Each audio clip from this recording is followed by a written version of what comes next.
Aloha everyone and welcome to Skincare with Hiram. If you don't know who I am, my name's Hiram and I'm passionate about teaching you how to perfect your skincare routine. So make sure you subscribe to my channel and hit the notification bell so that you can see my videos every single week. Today I'm going to be talking about the skincare brand Biossance and telling you guys all there is you need to know, the good and the bad. I was a little bit shocked to see so many requests about this brand because from my understanding, Biossance is still just like a little small brand. I didn't think they're that big compared to a lot of other brands that you find at like Sephora and Ulta, but you guys have been flooding my comments section asking me to review this brand. And honestly, I feel like it may be because of their new clean beauty campaign with the one and the only Jonathan Van Ness. Honestly, I love that name. I feel like if I was a drag queen, I would be something along the lines of like, Jonathan, she's a mess. Ladies and gentlemen, please welcome to the stage, Jonathan, she's a mess.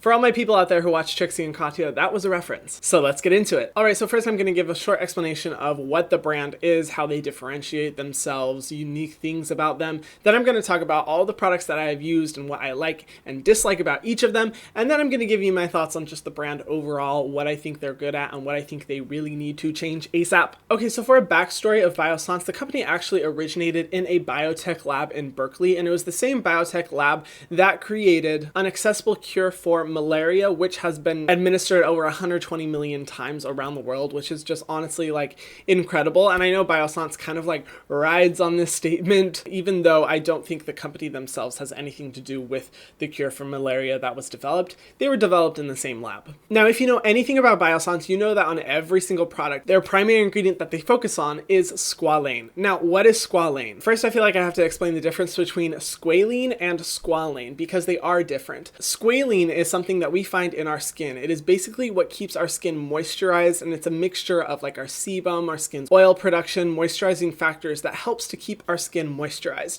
Now, as we get older, we produce less and less squalene, which results in dryness and aging and a lot of the problems that we see. Now, while squalene is an amazing thing that our body creates, it is also highly unstable, which means we aren't going to see the benefits that we could be getting. So, squalane was created, which is a hydrogenated, more stable form of squalene. I know, this is getting like super into chemistry terminology. Believe me, bitch, I'm veering into unknown territory. My A that I barely got in chemistry class is holding on for dear life. But essentially, squalane is a more stable form of squalene, which means we can see a lot of the benefits when applying it topically to our skin. Now, here's the thing. Squalene in the past has typically been harvested from sharks because 90% of sharks' livers are filled with squalene. And obviously, this is not the most ideal way to source squalene in my opinion, and especially with the global crisis of shark numbers extremely low with a lot of species risking extinction, it can be a really problematic ingredient. I'm not going to go into all those details, but if you guys do want to see a video on squalene and how it's been harvested from sharks and the unsustainability and the risk around the world that it's creating,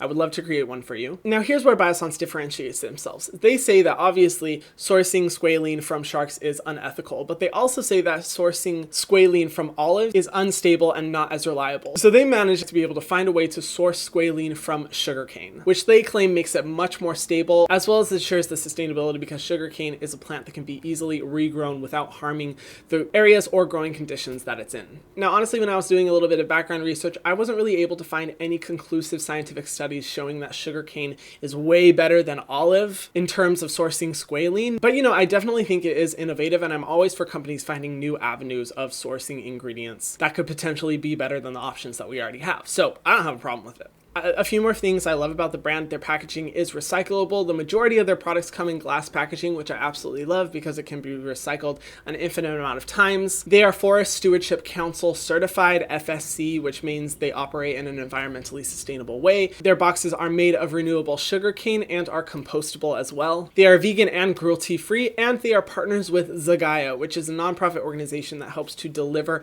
those malaria treatments around the world. And the company has stated that they make donations based off of individual Biossance purchases. I don't know what that percentage is, but honestly, I think that's incredible and definitely something that should be celebrated. I will always recognize environmental sustainability and ethics in a brand. All right, now that we have the rundown, let's get into the products. Biossance was kind enough to send me some of these products. Thank you so much, Biossance, but I also purchased some of these on my own as well. So per usual, I'm going to be ordering these from my least favorite to my favorite, starting with the Rose Vegan Lip Balm. Now, from a formulation perspective, I was really excited to try this product because it's formulated without lanolin, paraffin, petrolatum, or beeswax, which are the 4 primary ingredients that every like lip balm or lip mask absolutely needs to have. So when I saw that they formulated without any of these ingredients, I was like, wow, this is a really unique formula that I want to try. Not that I necessarily hate any of those ingredients, but they are relatively inexpensive and sometimes low quality ingredients. The ingredients that I love in this is castor seed oil, glycerin, linoleic acid glycerides, all of those ingredients being really hydrating, nourishing, and moisturizing for the lips, as well as ceramides. Now, as for the ingredients I don't like, this is formulated with Rosa damascena extract, which is a fragrant component, as well as geraniol, citral, and citronellol. Citronellol.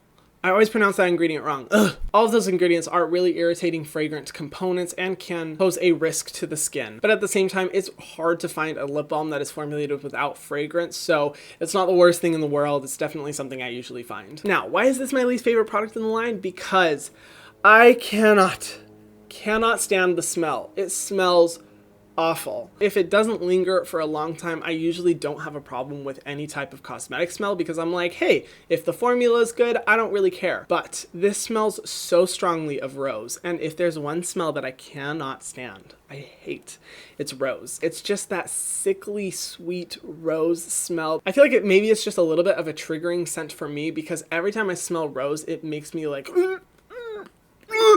that's my instant gut reaction. And so the first time I used this, I was like, oh, hell no.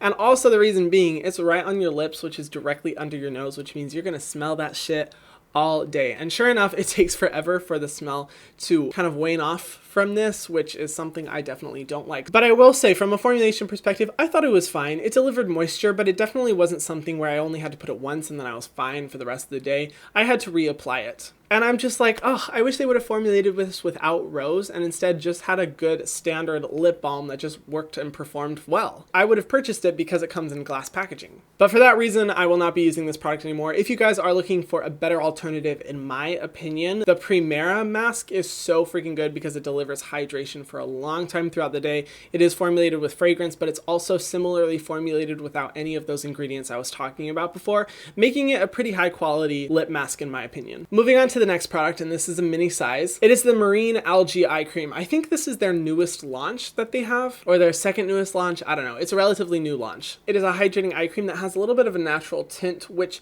I believe was purposely formulated to help get rid of any like dark circle appearance on the under eye area without it being like makeup-like. As for ingredients I love, this is formulated with glycerin, jojoba oil esters, panthenol, which is an amazing humectant that helps to draw in moisture from the skin, a tightening peptide, as well as sodium hyaluronate, which is a concentrated form of hyaluronic acid. Similar to panthenol, it is a humectant as well. The primary ingredient in this that they focus on is just bear with me, okay? Dunaliella salina extract. Oh, wait, hold up. Dunaliella salina extract.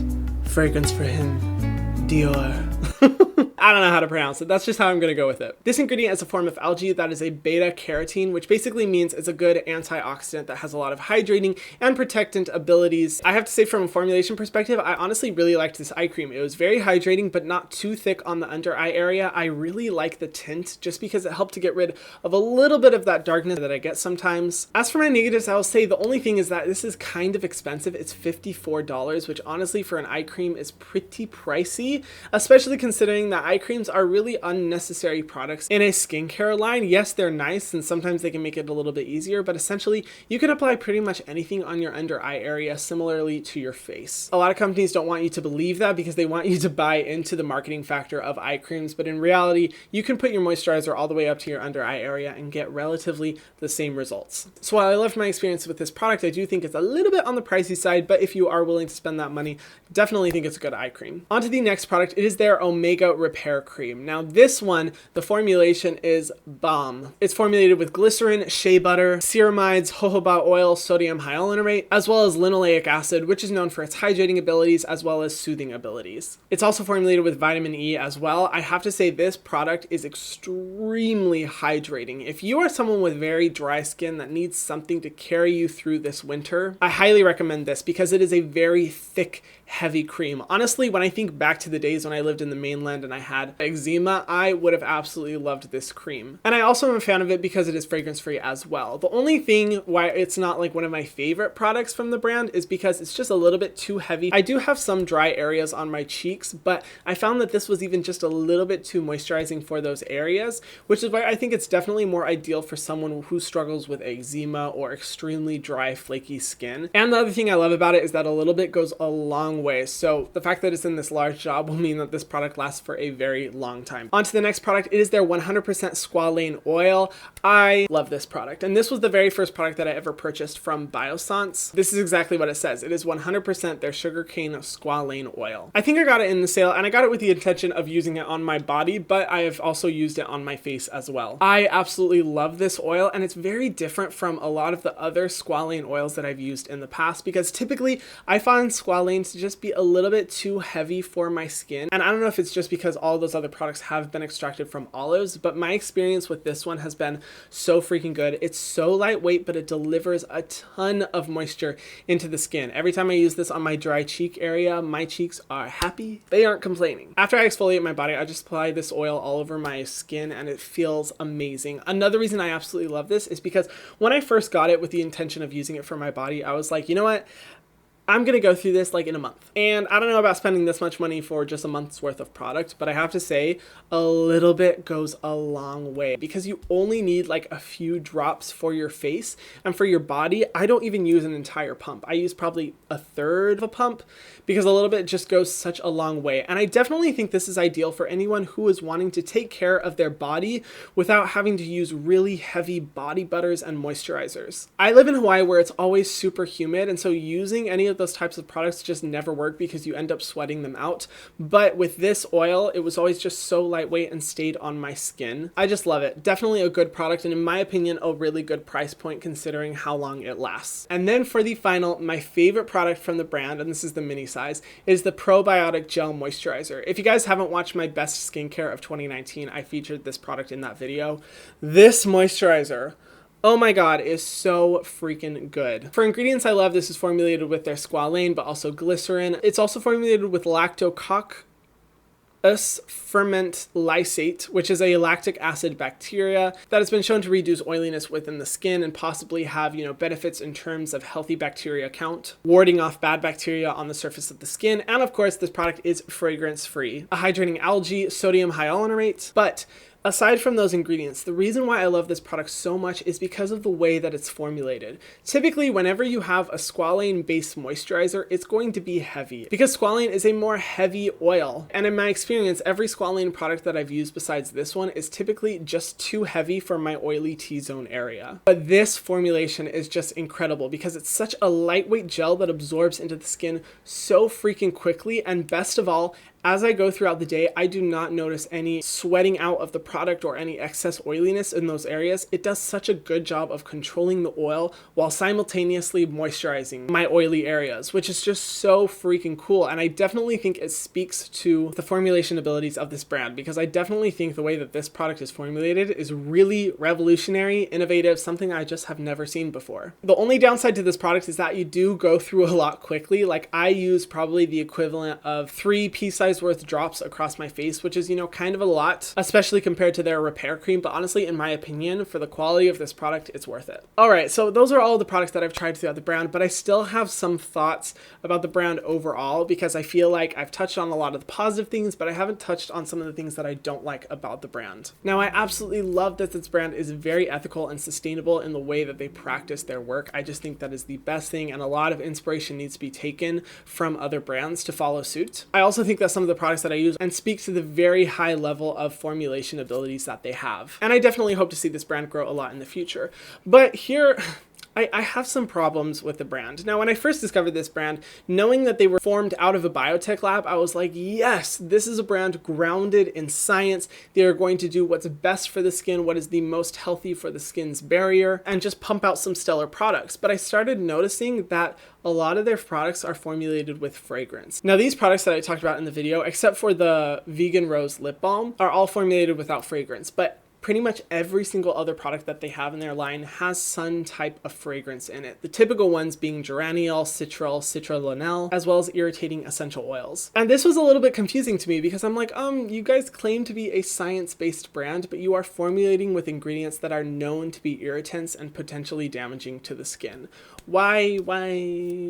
Especially when they have such bomb products that are already formulated without fragrance. I'm like, why do you need to pump a lot of your other products full of fragrance? And I do think this is probably due to the market that they are advertising themselves to. They have definitely set themselves in the luxury side of the skincare market. I don't think there's anything wrong with that, but typically when people are shopping luxury skincare, they want it to smell nice, they want it to feel nice, they want it to be a sensorial experience, which typically goes against the functionality of skincare. You know, the fact that we're using products that actually take care of our skin instead of continually hurting our skin. But a lot of luxury skincare brands don't want to hear it, whatever, their loss. They're not getting my dollar. But I think that's where the brand is at a little bit of a divide. They're wanting to cater to the people that are more knowledgeable in terms of scientific skincare knowledge, but they're also wanting to appeal to the luxury skincare crowd that won't buy a product unless it smells really nice. And because of that, I do have some mixed feelings when it comes to this brand. I think they could improve in the future and just start releasing more fragrance-free products. I know I would really enjoy that. What do you guys think? Let me know in the comment section down below. I want to hear your thoughts about this brand. Do you like the products I like? Are there other products that you dislike? I want to hear your thoughts down below. And if you haven't already, be sure to subscribe to my channel and hit the notification bell so that you can see my videos every single week. Thank you guys so much for watching, as always, and I will see you in the next video. Mwah.